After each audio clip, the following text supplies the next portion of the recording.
Sunday of Lent. First reading, a reading from the book of Exodus. In those days, God delivered all these commandments. I, the Lord, am your God, who brought you out of the land of Egypt, that place of slavery. You shall not have other gods besides me.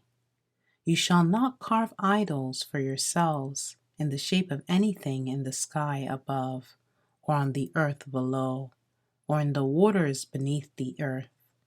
You shall not bow down before them or worship them. For I, the Lord your God, am a jealous God, inflicting punishment for their fathers' wickedness on the children of those who hate me, down to the third and fourth generation, but bestowing mercy down to the thousandth generation on the children of those who love me and keep my commandments. You shall not take the name of the Lord your God in vain, for the Lord will not leave unpunished the one who takes his name in vain. Remember to keep holy the Sabbath day. 6 days you may labor and do all your work, but the seventh day is the Sabbath of the Lord your God.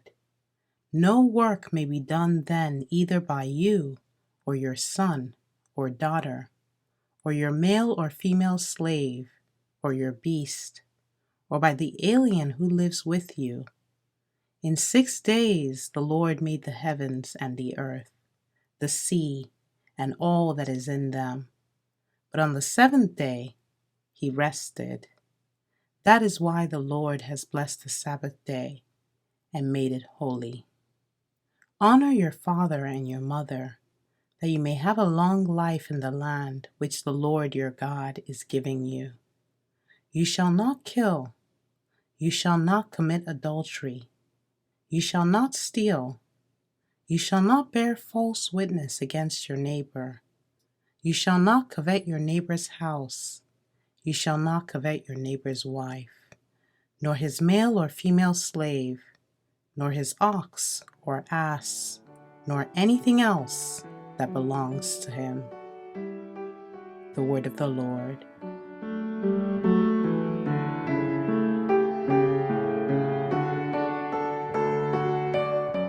Responsorial Psalm. The response is, Lord, you have the words of everlasting life. The law of the Lord is perfect, refreshing the soul. The decree of the Lord is trustworthy, giving wisdom to the simple. Lord, you have the words of everlasting life. The precepts of the Lord are right, rejoicing the heart.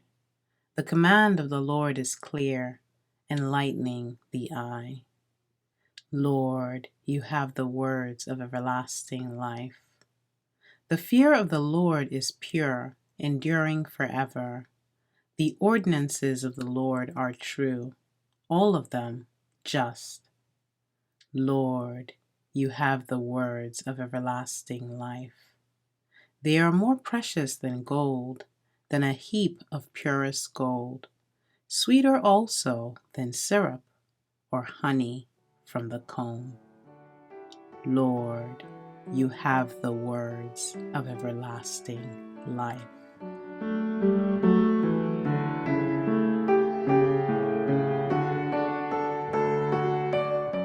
Second reading, a reading from the first letter of St. Paul to the Corinthians.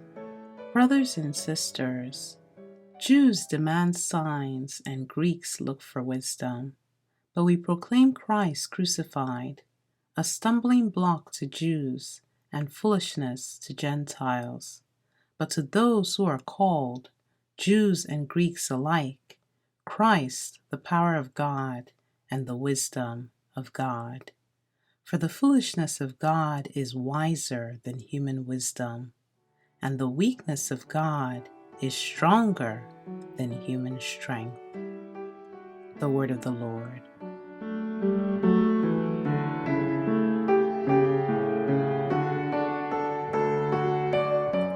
Gospel. A reading from the Holy Gospel according to John. Since the Passover of the Jews was near, Jesus went up to Jerusalem. He found in the temple area those who sold oxen, sheep, and doves, as well as the money changers seated there. He made a whip out of cords and drove them all out of the temple area with the sheep and oxen, and spilled the coins of the money changers and overturned their tables. And to those who sold doves he said, "Take these out of here, and stop making my Father's house a marketplace." His disciples recalled the words of Scripture, "Zeal for your house will consume me." At this, the Jews answered and said to him, "What sign can you show us for doing this?"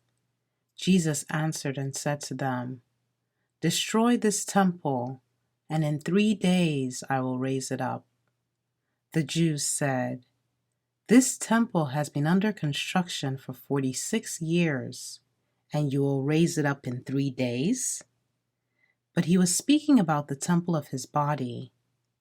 Therefore, when he was raised from the dead, his disciples remembered that he had said this, and they came to believe the Scripture and the word Jesus had spoken.